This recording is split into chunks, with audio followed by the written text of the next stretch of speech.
No Dia das Mães, meu filho milionário olhou para mim e perguntou se eu gostava dos $5.000 que a esposa dele me mandava todo mês. Eu segurei a xícara e percebi, eles achavam que me compravam. Mas o que eu guardava valia muito mais do que o dinheiro deles. Às vezes, a vida coloca uma mãe diante de uma escolha impossível, engolir o orgulho ou engolir a verdade. Helena nunca imaginou que o sucesso do filho viria acompanhado de tanto silêncio. Por anos, aceitou as visitas rápidas, os sorrisos frios e os envelopes de dinheiro que chegavam com pontualidade, como se o amor tivesse virado pagamento. Mas naquele Dia das Mães, ao ouvir a pergunta que mudou tudo, ela entendeu que havia algo mais valioso do que o perdão, a dignidade. Helena observava o reflexo do lustre se multiplicar no piso de mármore, tentando não olhar diretamente para o filho à sua frente. Daniel estava diferente. O mesmo rosto que um dia chorou ao deixar casa agora era o de um homem acostumado a dar ordens e a ser obedecido. A sala exalava o cheiro de flores caras, mas havia algo podre no ar, o peso do que nunca foi dito. Ele mexia no relógio importado enquanto falava, e cada movimento era um lembrete de distância. Mãe, você gosta dos $5.000 que a Clara lhe dá todo mês? Perguntou, com um sorriso que fingia ternura. Helena segurou a xícara com as duas mãos, como quem segura o último pedaço de algo que ainda resta. O som do relógio pareceu mais alto, marcando o compasso do silêncio. Ela não respondeu. O café esfriava lentamente, e o mundo inteiro pareceu esperar por sua reação. Daniel insistiu, inclinando-se à frente, como quem oferece preocupação travestida de afeto. É o suficiente. Quer que a gente aumente? A palavra agente soou como uma navalha disfarçada de gentileza. Helena respirou fundo, o olhar distante, preso em algum ponto invisível da memória.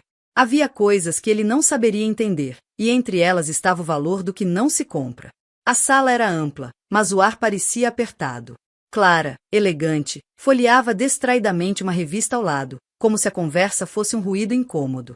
Helena observou o anel cintilante no dedo dela e pensou em quantas noites de costura aquele brilho poderia pagar. O som do papel sendo virado era uma forma de desprezo polido.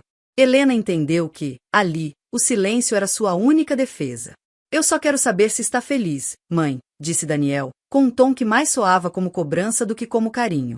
Helena esboçou um sorriso leve, o tipo de gesto que não é resposta, apenas cortesia. Ela sentia o corpo inteiro tremer por dentro, mas a voz permaneceu calma. Estou viva, Daniel, respondeu, deixando as palavras flutuarem como quem devolve uma pergunta sem dono. Ele riu de leve, achando graça da simplicidade da mãe. Para ele, aquela resposta era falta de ambição, mas para ela, era a essência de tudo o que restava. Clara levantou os olhos e sorriu, aquele sorriso de quem acredita ter vencido a vida. Helena desviou o olhar, sem pressa, como quem não disputa um trono que nunca desejou. O barulho da chuva começou a bater nas janelas de vidro, e Helena se sentiu estranhamente em paz.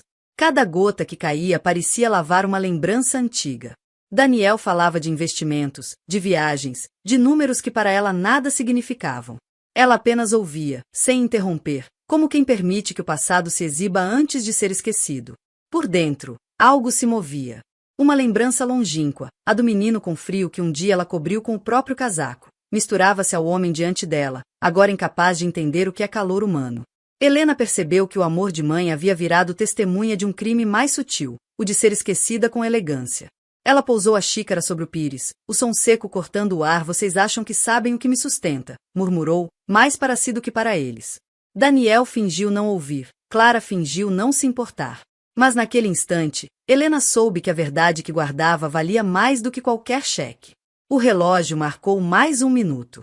Helena olhou para o filho com serenidade, e algo em seu olhar fez Daniel desviar o próprio. O silêncio que ficou era diferente, não de desconforto, mas de promessa. Dentro dele, Helena começou a lembrar que o que a mantinha viva não era o dinheiro. Era o segredo. Anos antes daquela conversa, Helena assistira Daniel partir com uma mala pequena e o peito cheio de sonhos. Ele prometeu voltar logo, com um emprego e uma vida melhor. Na época, ela acreditou. Costurava vestidos em casa e, a cada cliente satisfeita, guardava um dinheiro a mais no envelope escondido atrás do altar. Cada ponto da agulha era uma prece silenciosa para que o filho não precisasse costurar os próprios remendos um dia. O tempo passou como uma maré lenta. Helena envelheceu dentro da mesma casa, ouvindo o eco das risadas de Daniel pelas paredes. Mandava cartas, às vezes esperava semanas por resposta. Quando chegavam, eram curtas, formais, quase sem emoção. Mãe, estou bem. Estou trabalhando muito. Logo volto. Palavras que soavam como obrigação, não como saudade. Um dia, a carta veio acompanhada de uma fotografia. Daniel de terno, ao lado de uma mulher linda, de sorriso ensaiado. Helena leu o nome escrito atrás. Clara. Soube, naquele instante, que o filho havia encontrado outro mundo, outro idioma, outro tipo de amor. Guardou a foto na gaveta, sem lágrimas. As lágrimas já haviam aprendido a se esconder.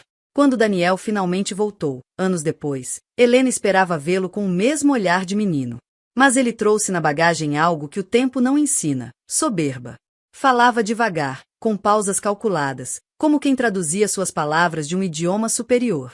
Chamou a mãe de querida senhora, e ela entendeu que a distância não era mais medida em quilômetros. Clara o acompanhava em tudo. Usava perfume forte, daqueles que chegam antes da pessoa. Trazia flores para Helena, mas sempre em tons frios, sem aroma. A forma como olhava a casa denunciava o desconforto, um lugar simples demais para suas mãos delicadas. Helena, com seu avental surrado, sentiu que ali começava uma nova espécie de solidão, a solidão de quem é tolerado. Durante os jantares, Clara falava sobre viagens e eventos de gala, e Daniel completava as histórias com orgulho. Helena sorria por educação, mas sentia o estômago apertar a cada lembrança da sopa rala que dividira com o filho no passado. Ele parecia outro homem, moldado pelo ouro e pelo olhar dos outros.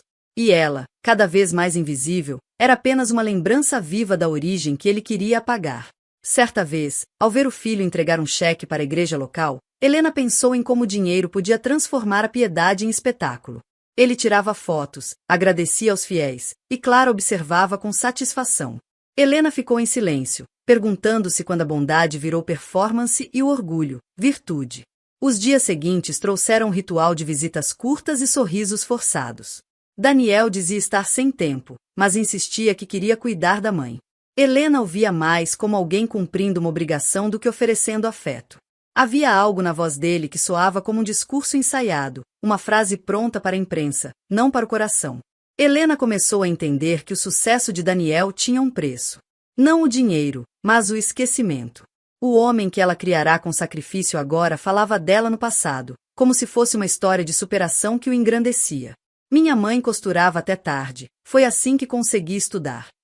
Ele dizia isso sorrindo, mas Helena via a sombra por trás da frase. Ela havia virado um símbolo, não uma pessoa. Naquela noite, ao fechar as janelas, Helena ouviu o vento bater como se chamasse por algo que ainda não acabou. A lembrança do filho partindo reapareceu, o aceno, o trem, a promessa. Tudo parecia ter voltado, mas de cabeça para baixo. E, dentro dela, nasceu uma certeza amarga. O Daniel que foi embora não era o mesmo que voltou. Clara chegou em um carro preto reluzente, o tipo de brilho que ofusca antes mesmo de encostar. Helena esperava na varanda, com as mãos entrelaçadas no colo, tentando não se sentir fora de lugar em frente àquela mulher impecável. A nora carregava um pequeno envelope bege, selado com precisão, e o entregou como quem cumpre uma tarefa. É o que damos todos os meses, para ajudar, disse, com um sorriso tão frio que parecia ensaiado diante do espelho. Helena pegou o envelope com cuidado, como se fosse vidro. Dentro, notas limpas, dobradas de forma perfeita. O gesto foi recebido com gratidão silenciosa, mas seu peito apertou, não pelo valor, e sim pelo peso simbólico. O dinheiro não vinha como carinho, vinha como lembrança do lugar que haviam escolhido para ela, o da dependência. Ela agradeceu, mesmo assim. O orgulho, naquele momento, teria soado como ofensa. Daniel apareceu logo depois, ajeitando a gravata. Mãe, é o mínimo que podemos fazer. Você não precisa se preocupar com nada agora. Ele falava com a segurança de quem acredita ter feito um ato nobre.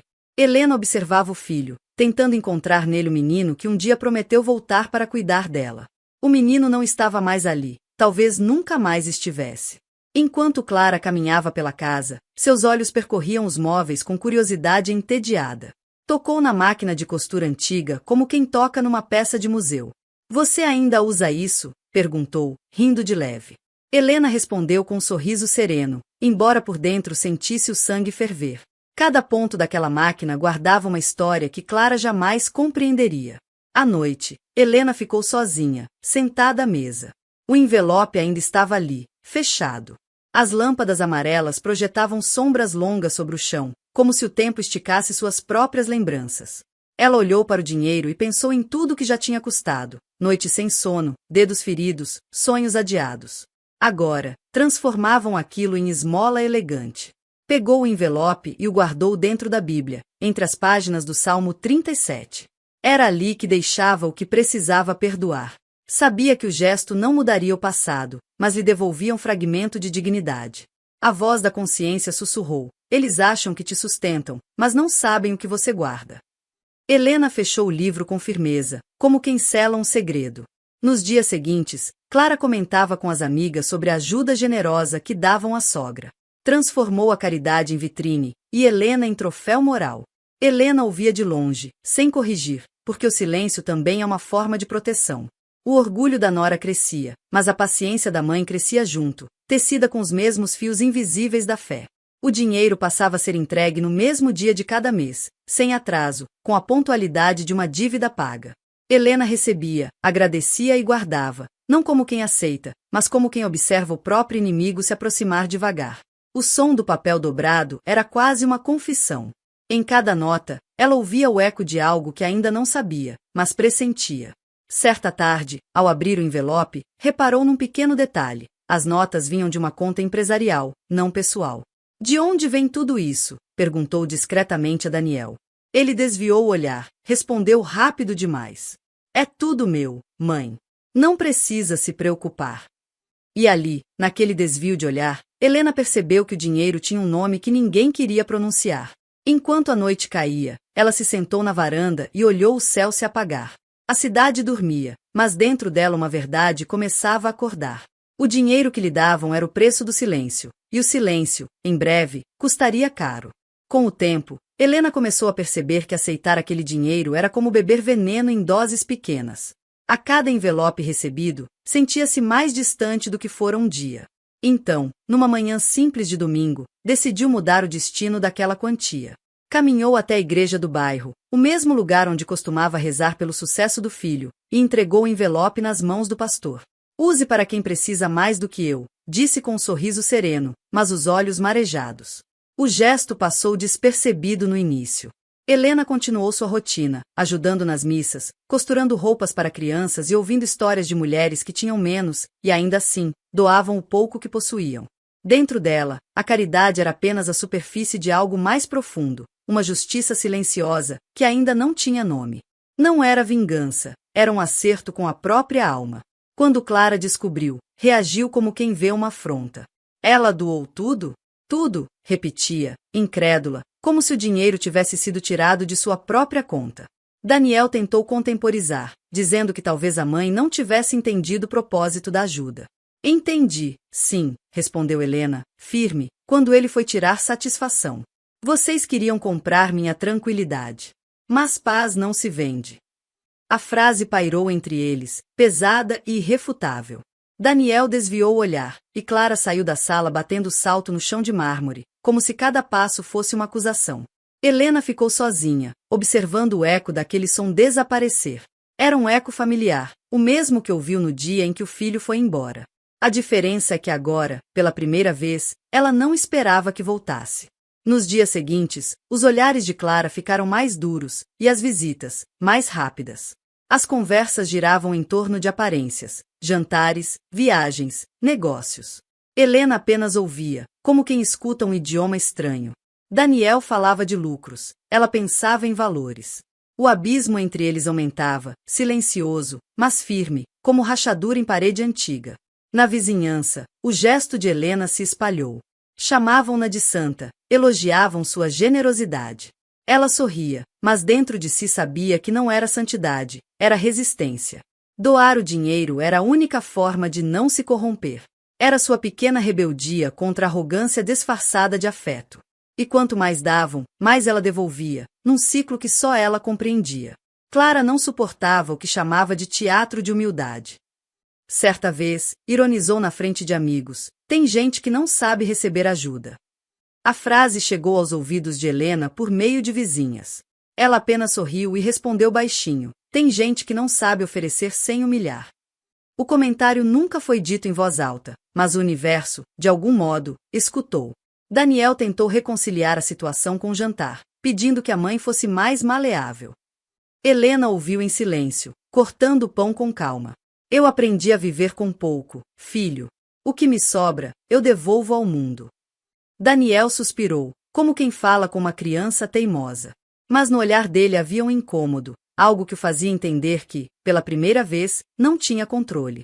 À medida que os meses passavam, Clara passou a entregar o envelope de forma mecânica, sem contato visual, sem palavras. Helena aceitava com a mesma serenidade de sempre. O gesto havia se transformado num ritual vazio, onde cada uma sabia o que estava realmente sendo trocado: poder, orgulho e silêncio. E o silêncio, ali, já começava a gritar. Numa noite, enquanto dobrava roupas recém-lavadas, Helena parou diante da janela e observou a lua cheia. O reflexo prateado tocava o chão do quarto como uma promessa. Vocês não entenderiam o que é valor, murmurou para o nada, mas a frase ficou no ar, firme, como uma semente. Ela ainda não sabia, mas a terra já começava a se mover sob os pés de quem a subestimou. A notícia chegou de forma inesperada, como tudo que muda o rumo de uma vida. Era noite de chuva fina quando o pastor da igreja bateu à porta de Helena. Ele segurava um envelope diferente, grosso, pesado de papéis e intenções. Achei que a senhora deveria ver isso, disse com voz grave, entregando-lhe o conteúdo. Helena agradeceu, sem imaginar que aquelas folhas dariam forma ao silêncio que ela carregava havia anos. Sentou-se à mesa, a luz amarelada iluminando as rugas que o tempo desenhara com paciência. Abriu o envelope com cuidado, lendo linha por linha, o coração pulsando mais devagar a cada palavra. Os documentos falavam de uma casa, a sua casa. A escritura antiga trazia o nome dela riscado, substituído por outro, o de Daniel. Assinaturas, datas, registros. Tudo ali, sem uma palavra de aviso, sem um pedido, sem um olhar. Helena encostou as mãos no papel como quem toca numa ferida. Lembrou do dia em que Daniel disse que precisava vender o carro para começar a vida nova. Nunca mencionou a casa. Naquele tempo, ela acreditou em cada promessa dele, em cada frase dita com voz de esperança.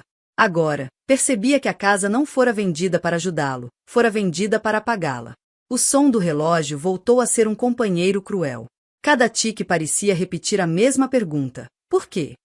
Ela tentou encontrar uma justificativa. Talvez ele precisasse do dinheiro, talvez fosse um mal-entendido. Mas quanto mais lia, mais o chão desaparecia sob seus pés.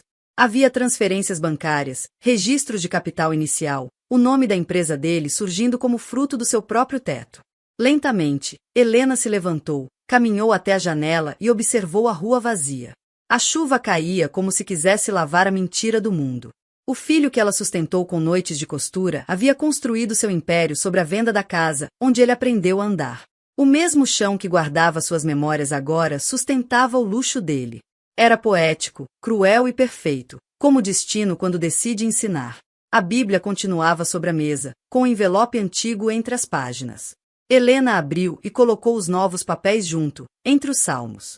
Eles tiraram o teto da minha cabeça para erguer o império deles, pensou, sem ódio, mas com a lucidez fria de quem enfim compreende. A fé não apagava a dor, mas lhe dava direção. A justiça, percebeu, às vezes nasce da fé ferida.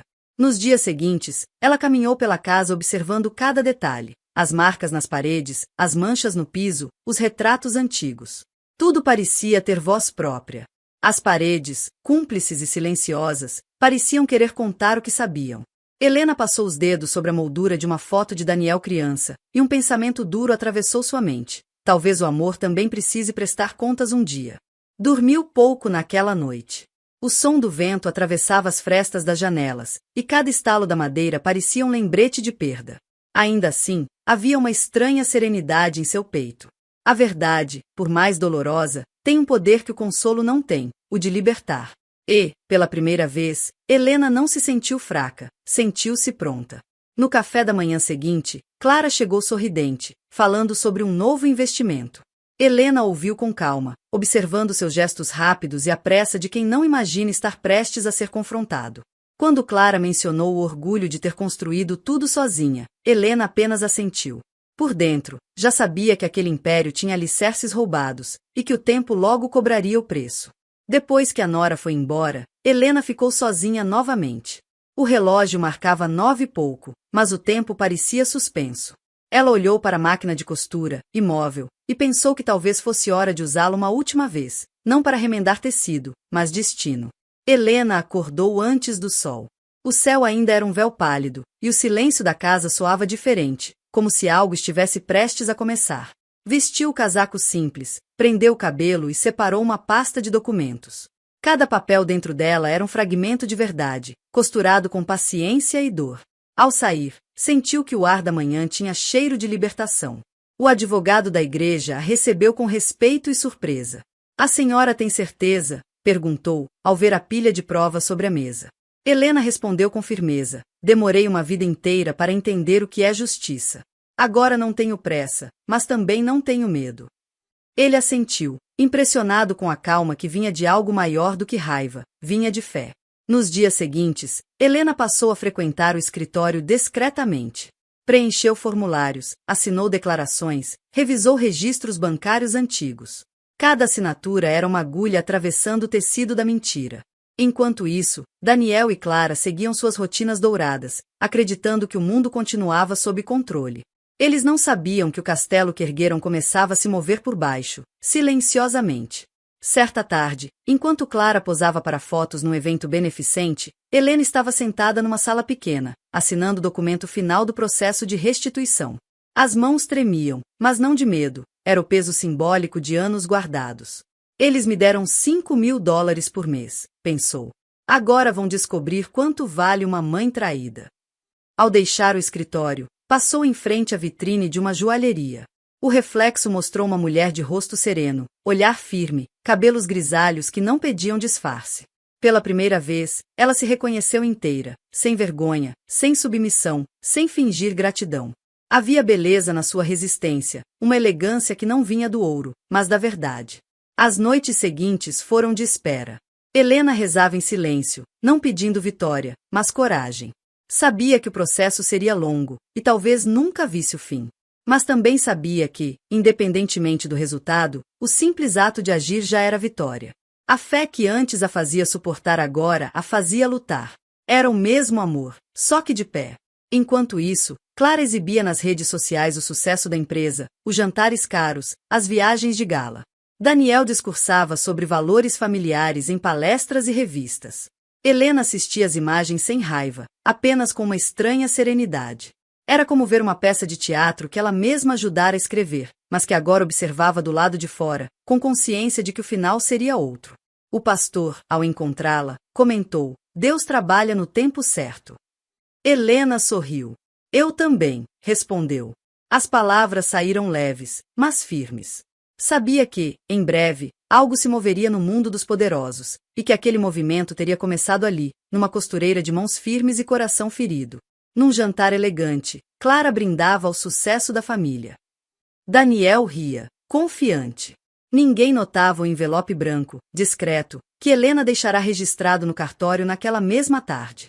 Era o mesmo tipo de envelope que recebia todos os meses, mas agora carregava outro conteúdo, a devolução.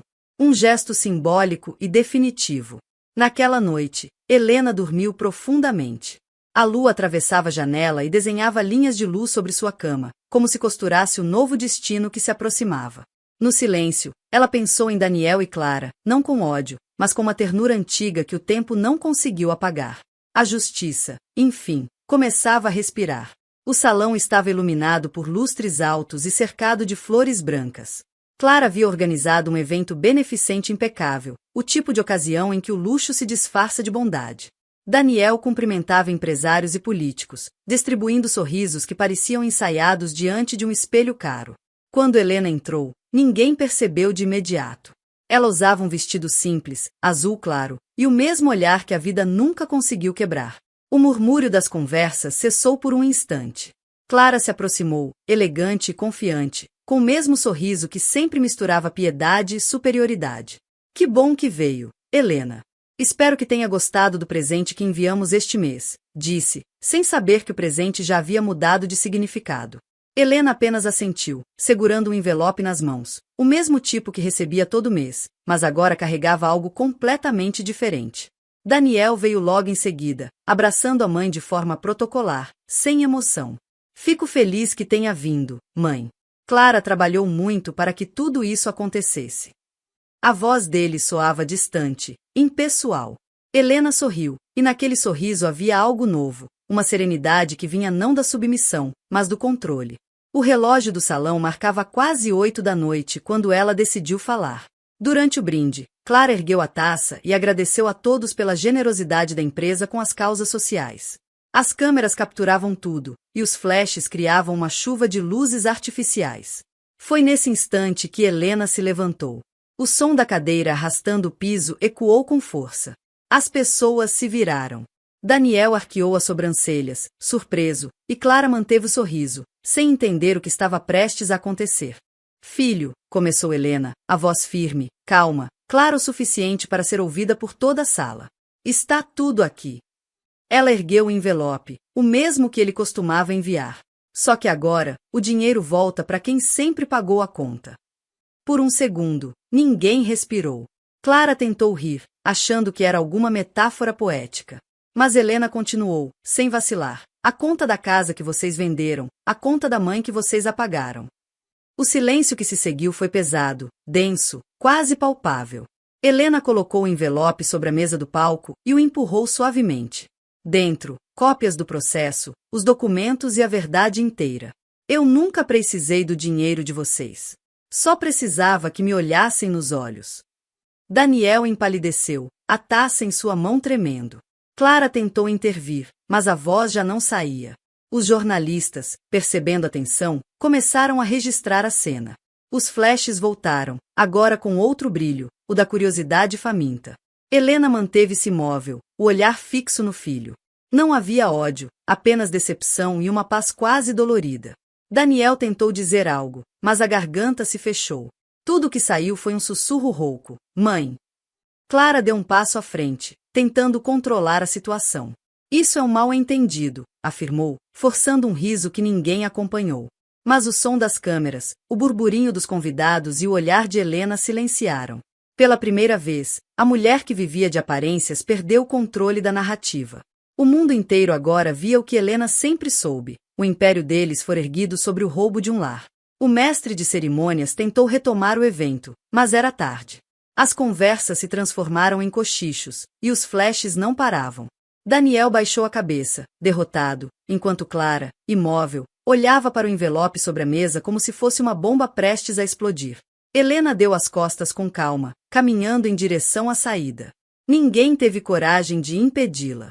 Lá fora, o vento da noite a envolveu como um abraço antigo.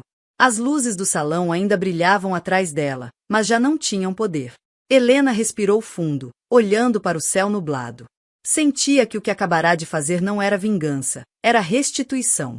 Ainda assim, no fundo, sabia que o silêncio que viria depois seria o mais pesado de todos. Os dias que se seguiram foram de um silêncio diferente, quase sagrado.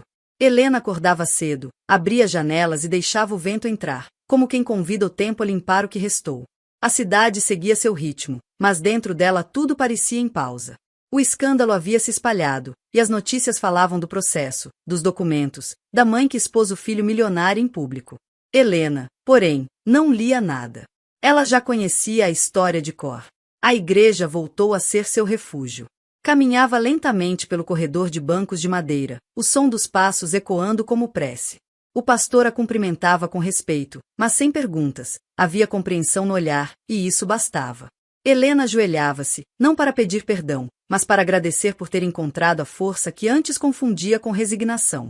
A luz atravessava os vitrais coloridos e se projetava sobre seu rosto. O brilho desenhava formas sobre as rugas, como se cada marca fosse uma linha de vitória. Ela pensou em Daniel, não com rancor, mas com uma tristeza mansa. Sabia que o amor de mãe não morre, apenas muda de forma quando é ferido. E dentro dela, esse amor agora caminhava com mais firmeza do que o próprio filho. Clara desapareceu das manchetes. As festas cessaram, as fotos pararam. Daniel, dizem, afastou-se dos negócios por um tempo. Helena não procurou saber.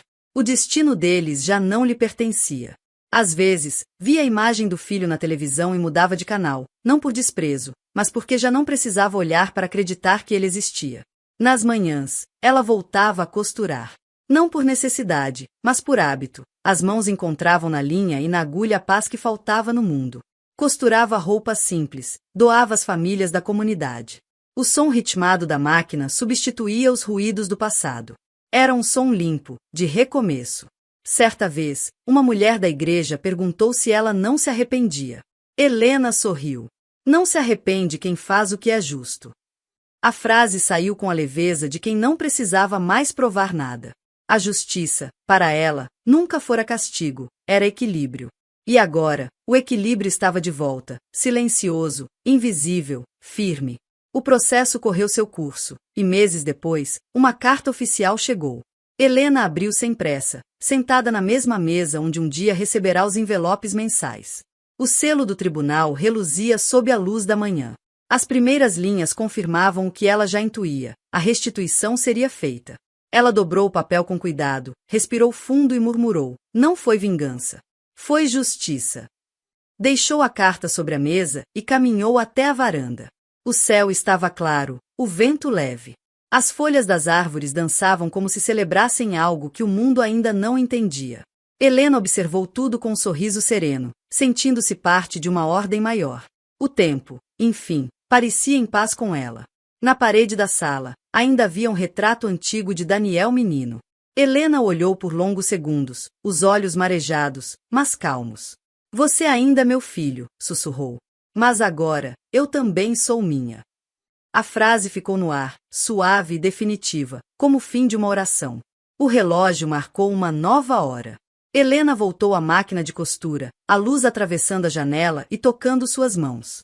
O mundo lá fora podia continuar igual, mas dentro dela tudo havia sido refeito. O dinheiro deles comprava conforto. O silêncio dela comprou liberdade. Helena descobriu que o silêncio pode ser mais forte do que qualquer grito. Não precisou humilhar, apenas revelar, e o mundo se encarregou do resto. O amor que um dia a fez suportar se transformou na força que a fez reerguer. No fim, ela não ganhou luxo nem aplausos, mas algo que ninguém podia tirar: paz. Porque algumas vitórias não brilham, apenas silenciam.